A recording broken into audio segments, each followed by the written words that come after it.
3 years ago, at a product launch, I punched my ex-wife Victoria's then-boyfriend Blake so hard he went deaf in one ear. I was detained. Victoria filed for divorce the next morning. From a jail cell, I learned she'd married him. My friends knew how possessive I was, and they expected me to reclaim Victoria the moment I got out. Instead, I disappeared, until my name was called out at a bustling tourist spot. How many skewers do you want? I asked politely. And do you want extra spice? Victoria's eyes welled up. You even forgot I never eat spicy food? My voice remained perfectly even, a flat professional courtesy. Apologies. We serve hundreds of people a night. Safer to ask than to assume. For a moment, the only sound was her sharp, indrawn breath, followed by the restless shuffle of the queue behind her. Are you going to order or not? This is the TikTok spot. Move it or lose your spot. Victoria stared at me for a long time, her eyes aching, before she finally lowered her head and quickly ordered a few skewers. No spice. I offered a polite smile. 7 to 10 minutes. Please wait over there. With that, I bent my head, focused on the grill. Every movement was precise and efficient. Victoria stared at my cracked, swollen hands, then suddenly snatched the skewer right out of them. Alex, stop doing this. I snatched the skewer back, a deep frown creasing my forehead. Ma'am, please don't interrupt my work. There are many other customers waiting. The customer in line behind her sounded annoyed. Are you out of your mind? You're stopping the owner from making a living. Do you want him to starve? Victoria looked as if she'd been stung. What do you guys know? Alex is completely wasting his talent here. You couldn't possibly understand his ambitions. The customers eyed me with amusement. What? His old flame? I used to have big ambitions too, but now I drive a taxi every day, right? I wanted to be a billionaire, but now I'm buried under loans. Victoria looked at these people as if they were idiots, her eyes filled with disdain. There's no reasoning with you people. She turned back to me, her eyes shining with fervor. Alex, I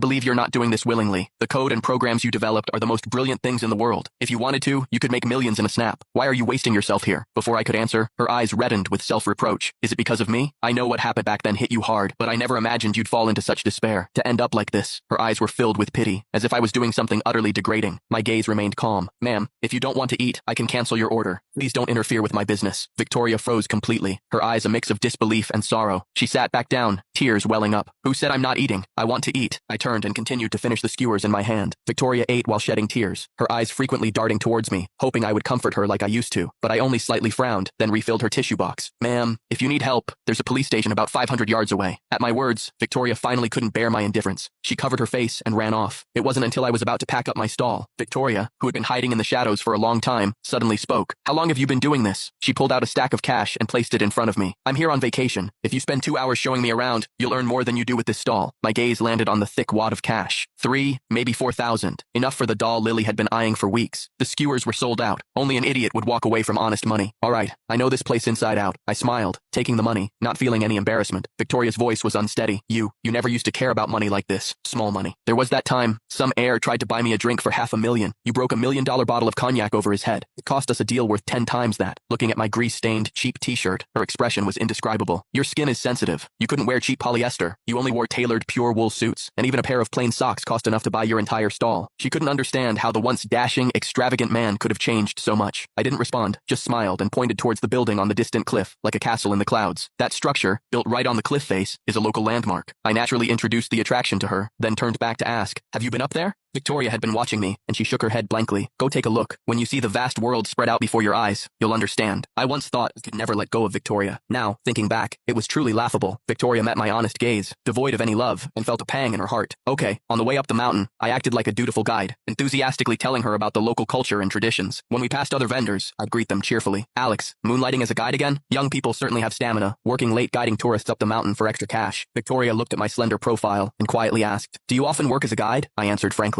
Sometimes I show tourists around, but none of them are as generous as you. I flashed a wide, genuine smile. Victoria finally realized, at that moment, that I was genuinely happy about this small sum of money I would have scorned before. It wasn't about trying to get a rise out of her. Alex, don't be like this. She suddenly grabbed my hand, her voice earnest. Even if we're divorced, I don't want to see you fall apart like this. You're not an ordinary person. Even if you've been to prison, you can still make a comeback. She pulled out her phone and quickly typed in a bank account number. I was always afraid to contact you. I thought you were doing well, but I never expected you to. This money is what I owe you. Take it and start a new business. Without a moment's hesitation, she typed in the amount, 5 million. I just watched Victoria, silent. She thought I was silently accepting the money, but then her phone screen flashed a notification. The recipient's bank account was closed. She was completely stunned. Alex, do you hate me? She looked up at me, her eyes brimming with tears. This is the account you opened when you proposed. The number was my birthday, and lucky numbers. You said you'd keep it forever, that every time you spent money, it was saving happiness for me. Don't you want me to be happy anymore? My gaze calmly shifted to the man behind her. Your happiness is here. Victoria paused, then slowly turned her head. Blake stood quietly not far away, extending his hand to her. Honey, I've been waiting for you up here. He pulled out his phone. I messaged you hours ago to meet at the summit. I didn't expect you to take so long to come up. I was worried something had happened to you. Victoria stared at me blankly, my words echoing in her mind. So brief, yet so hurtful. Seeing Victoria didn't move, Blake walked forward and took her hand.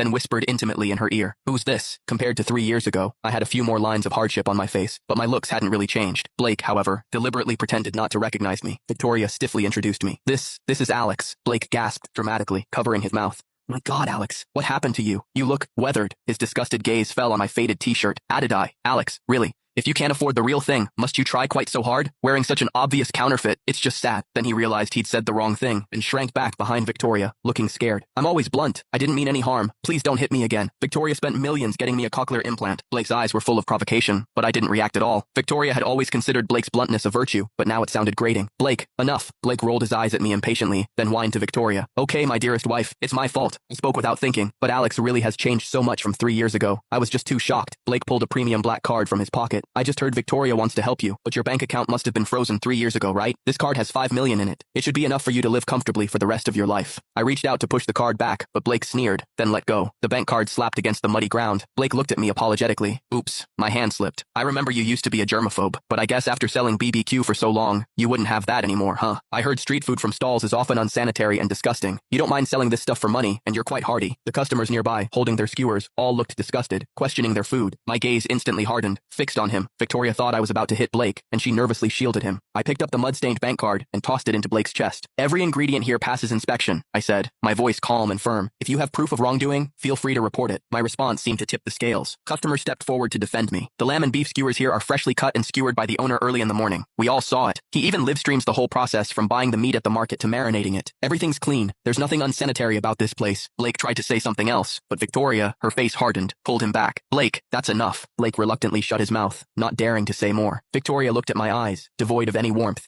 and her fingers slowly tightened. "I apologize for disturbing you today. It won't happen again. You've changed so much. 3 years ago, Victoria promised that after the product launch, she'd announce our marriage to the media. But when I changed into my clothes, I saw Victoria walk onto the stage with Blake. She not only praised him as a tech genius, but also blushed and looked down when reporters asked about her love life, letting the public assume they were a couple. I wanted to suppress my anger and confront her after the press conference. But then an intimate photo of Victoria suddenly appeared on my phone. The man in it was Blake, on stage, smirking at me, as if I was already a defeated man. Back then, I was young, hot-headed, and couldn't stand any disrespect. I stormed onto the stage and landed punch after punch on Blake's face, beating him senseless. Victoria also recalled the scene, giving me a bitter, slightly fearful smile. "If you had been as calm then as you are now, maybe we wouldn't have ended up this way." As soon as she said that, Blake's face instantly went pale. I remained silent, not responding, inwardly calculating how much time I had left. Her eyes, complex, lingered on me. Then she finally sighed. "Blake's behavior just now was inappropriate. I apologize for him." She took the card from Blake's hand, carefully wiped it clean, then handed it to me. "Please take it. If you don't, I'll feel terrible." Blake's eyes were red with anger, but he still pretended to be magnanimous. My gaze was calm as I looked at Victoria. Then I stepped back, creating distance between us. "Since your husband is here, I won't bother you two anymore. I don't need this money." Saying that,